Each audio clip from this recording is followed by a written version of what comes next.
Welcome to Secrets of Social Impact Communicators, the podcast where we explore how nonprofit leaders can breathe, lead, and grow. I'm your host, Nate Birt, founder of Silver Maple Strategies, and I'm really excited today because this is going to be a little bit different from our normal format where I interview experts, leaders in nonprofits and social impact-driven organizations. Today, you just get me. So I'll apologize in advance if you're not excited about that. I think you should stick around because today's topic is super relevant. I think in any age, in any year, we're going to talk about economic turmoil, economic challenges, and how as a nonprofit you can continue to make progress, find momentum, bring in revenue when things externally are very, very challenging. So it'll be a little bit shorter than normal, but my hope is that by the time we're done, you'll have some practical ideas, action steps. And if nothing else, hopefully this can reinforce good habits, good practices you and your team, if you have a team already, are implementing. So I've titled this Economic Uncertainty and Your Nonprofit, 5 Actions You Can Take No Matter the External Chaos. So I'm recording this in October of 2025. This is not a political statement, but here in the US, we are experiencing a government shutdown that has created some challenges for nonprofits that depend on government funding. Meanwhile, the economy here in the United States is sending some mixed signals, right? It looks like banks and Wall Street are doing really well. On the other hand, jobs reports suggest things are perhaps slowing down a bit. And so when things are uncertain, that impacts your budgeting decisions. It impacts your strategy. It impacts your ability to successfully fundraise. And so the question we want to try to address today is, what are things you as a leader can be doing to continue making progress in your nonprofit, even when things are really shaky financially in the outside world? So before we dig into this, I want to give a quick shout out. So my colleague, my marketing strategy partner, Audrey Anderson, has built a really fantastic new feature at silvermaplestrategies.com called the Capacity Pricing Calculator. Now, given that we're talking about economic uncertainty, you may be in no position. You may say, I have no desire to go get a quote or figure out what the kinds of services that your business or any other nonprofit service providers offer. I am in sort of batten down the hatches mode, and that is totally fine.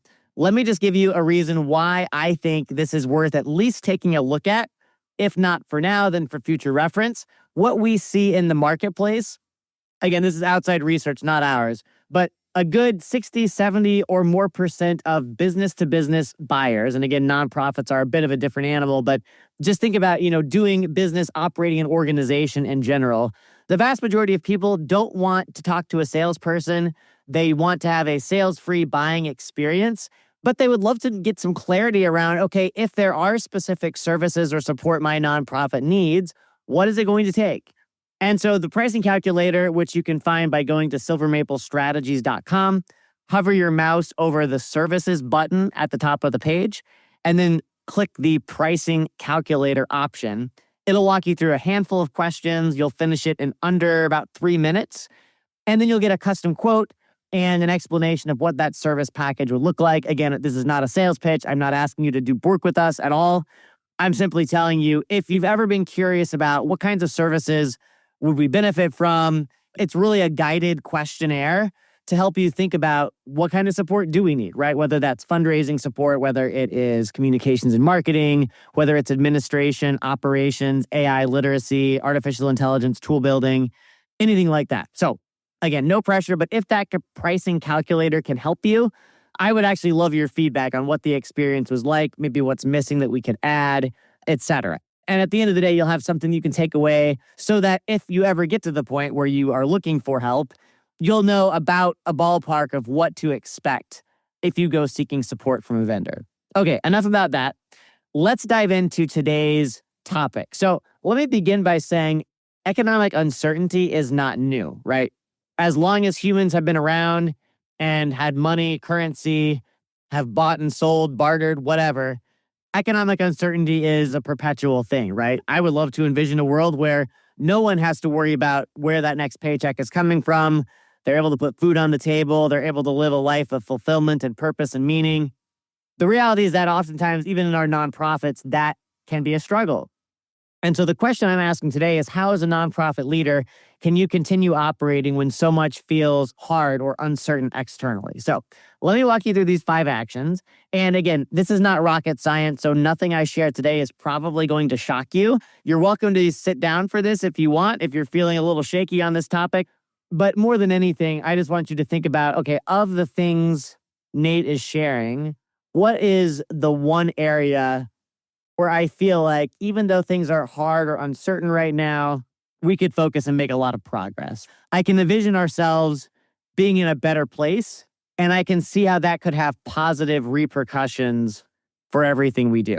Okay, so the first action I want to talk about is protect yourself. Protect yourself. So this is not an endorsement, but my wife and I had a great experience going through Dave Ramsey, who's a financial personality here in the US. He has his fans and his detractors. And I'm not going to get into the weeds of my personal opinions. I'm just going to say that programs like Dave Ramsey's Financial Peace University, which is designed for individuals and families getting out of debt, was super helpful. And the reason for that is that it gave us a really clear framework. And it really helped us think about, okay, how do we protect our family financially? And then how do we start chunking away at that debt so that one day we have greater financial security? And so Dave Ramsey taught, you can actually Google this or chat GPT it or whatever your preferred search engine might be. Dave Ramsey talks about the 4 walls. So when it comes to tackling your debt, before you ever start paying down your debt, you need to make really crystal clear you've got your 4 walls protected. So in a personal budget, the 4 walls look like food, utilities, shelter, and transportation. Again, I'm quoting directly from Dave Ramsey's website. As a nonprofit, your 4 walls might actually be 3 walls or 6 walls, right? You probably have some personnel investments. You probably have some utilities or overhead expenses. You probably have some programmatic or service-based expenses. You may have transportation. You may have, whatever, fill in the blank. The point here is your budget and protection, keeping the lights on, literally and metaphorically, is your number one priority, right? It's the difference between serving your clients, putting food on your table, doing what you promised to funders, or winding down the operation and calling it a day. And for some organizations, that's the reality, right? And if you find yourself in that position, the zero shame, I validate, having never been in that position myself, but imagining what that would be like, I validate how hard of a decision that is going to be. And I validate all of the hard work, investment, vision, service, benefits you provided, the positive outcomes you've generated, even if that's something you decide to do. Something I've heard a lot more about lately, and maybe we'll unpack this in a future episode, is around the idea of 2 different nonprofits merging or 2 nonprofits working together collaboratively to go after funding together or implement programs together. Again, I think in a time of economic uncertainty, your first responsibility is to your organization, your clients, and your team. And then beyond that, if you have the runway financially to get creative, there may be opportunities to merge or to partner or to, again, just lock down the budget such that you're able to weather this period and get to a better place. So action number 1, protect yourself. Action number 2 is aligned with that, which is focus financially. Really spend some time with your budget thinking through every line item. Which of these services or investments are mission critical? Which of these activities or investments or expenses maybe is something that we thought was going to be a good idea, but now in hindsight, 6 months, 12 months later, it's just not serving us today? Don't be afraid to shed old activities, old investments, whatever. At the same time, be sure to think strategically, right? There are some investments, whether that's in fundraising capacity or communications or operations, that perhaps feel expensive and maybe literally are expensive in the context of your overall budget today. Yet if you are able to make it work for the next 2 months, 3 months, whatever it takes to get you through this rocky period, maybe keeping that investment today is going to really allow you to reap serious benefits in 90 days or in 6 months. And so your first priority is to yourself. And so you have to make hard choices. At the same time, think about which of these are true expenses that we can afford to cut and which of these are investments that we're gradually building momentum And in order to see the payoff, we have to maintain or preserve the investment, even if it looks like we've got to reduce the fee structure for that investment, or we've got to go back to that partner and figure out a new arrangement. Be prepared to get creative, which we'll come back to in a moment. But again, focus financially, get creative with your budget. Action number 3, say no. Not to everything, right? There are things you're going to still have to do or say yes to.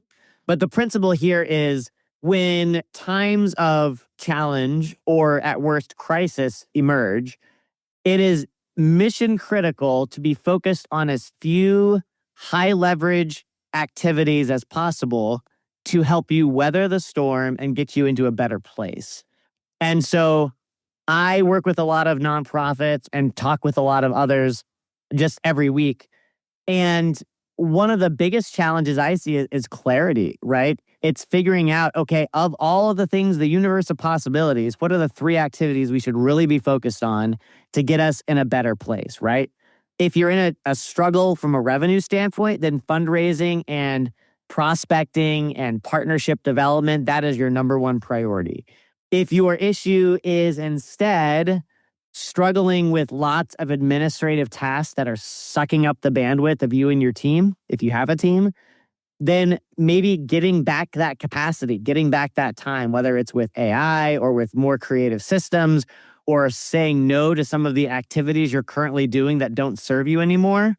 Saying no can mean the difference between your morale, your confidence, your capacity, or having none of those things and working all nights, all weekends in perpetuity and feeling like you're never going to get ahead, right? I don't want that for you. I don't think you want that for you, right? So definitely give that some consideration. Like, what can I say no to next? And if you're a book reader or an audiobook listener, I highly recommend a couple of volumes. One of them is Essentialism by Greg McKeown. A really great, profound exercise and really boiling down, like, why am I here? Why does our organization exist? What is absolutely essential? And then it really clarifies everything that doesn't serve that thing falls away, or at least it arguably should fall away.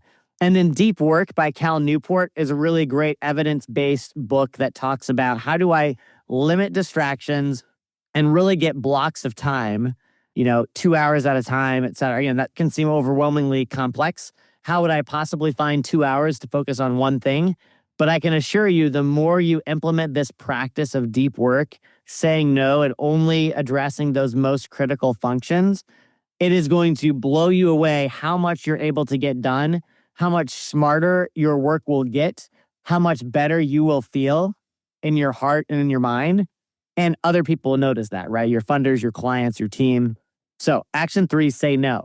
Action number 4, strengthen relationships, right?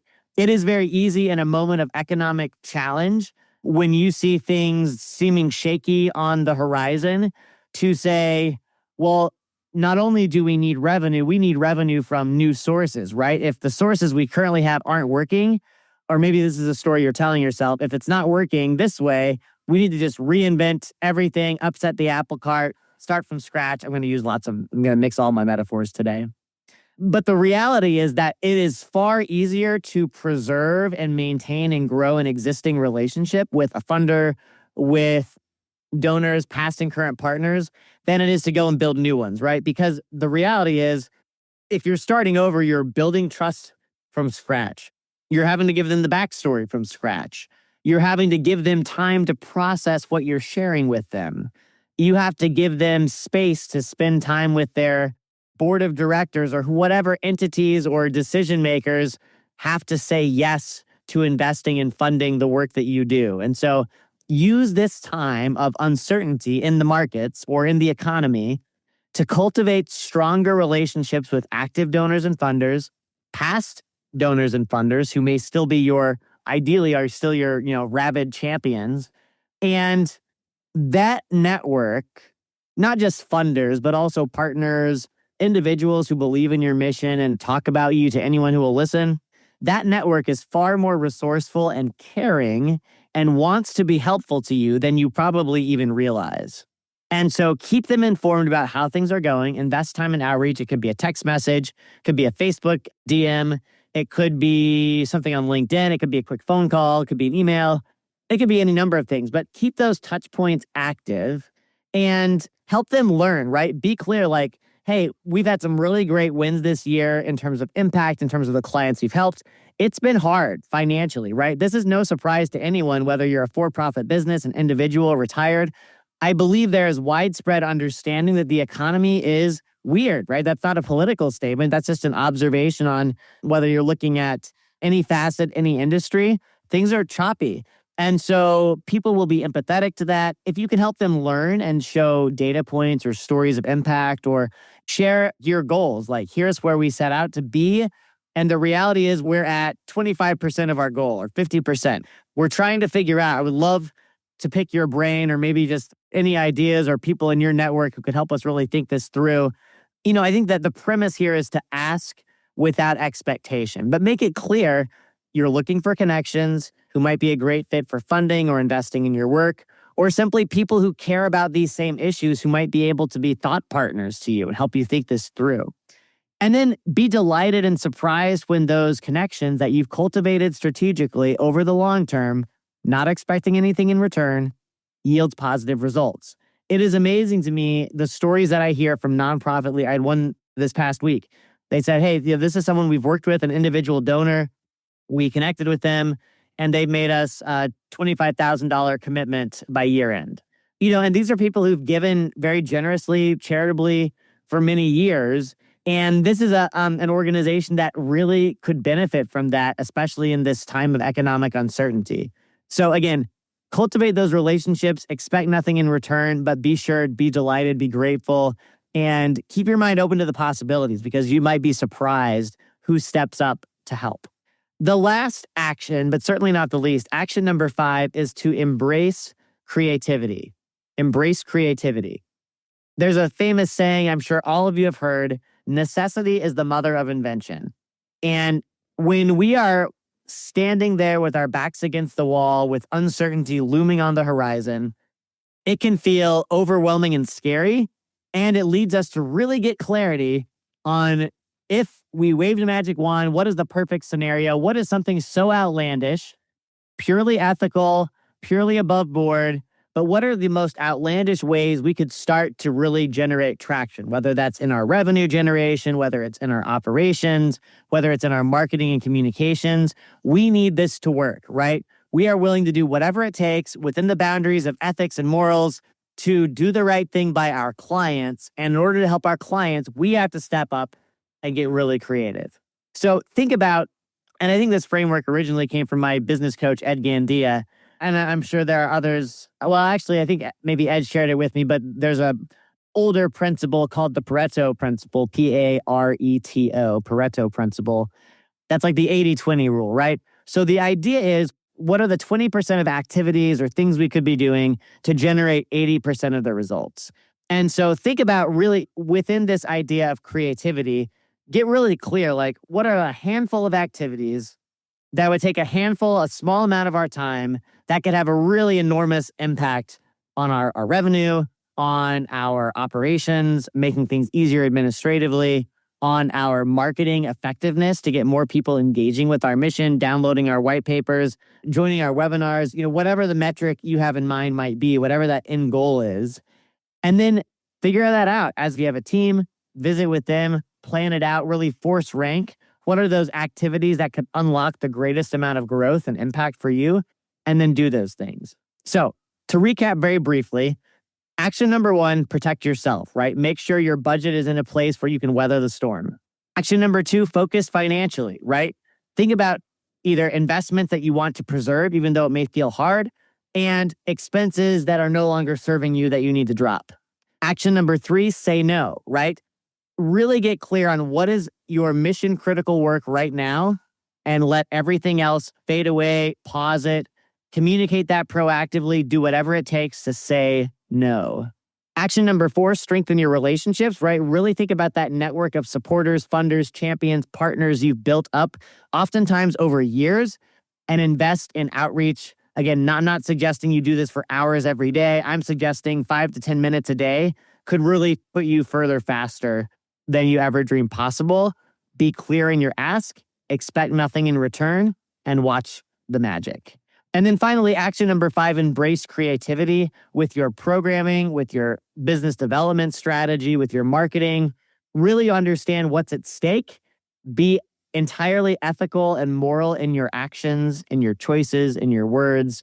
And within those guardrails, think about what great things you could do to really supercharge everything you do in your nonprofit. Above all, remember that social impact work is soul work.